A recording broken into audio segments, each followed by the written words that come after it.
আসসালামু আলাইকুম রহমতুল্লাহি ওয়া বারাকাতুহু।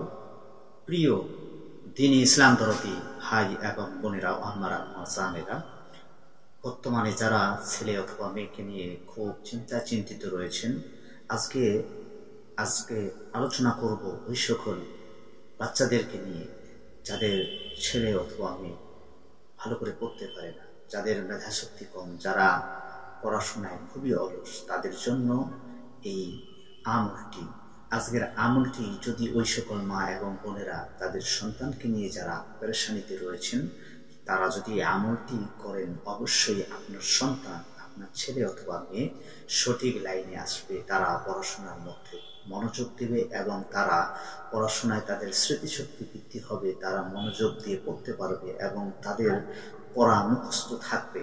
সেই জন্য আপনি এই দোয়াটি আমল করবেন। সেই বাচ্চার মাথায় আপনি যে তেলটি দেন, যে বাচ্চা আপনার পড়তে পারে না, তার মাথায় যে তেল আপনি ব্যবহার করেন, সেই তেল আপনি একটা কোনো ভালো ভালো বোতলের মধ্যে নিয়ে অথবা একটা নতুন তেলের বোতল কিনে সেই তেলের বোতলে আপনি 21 বার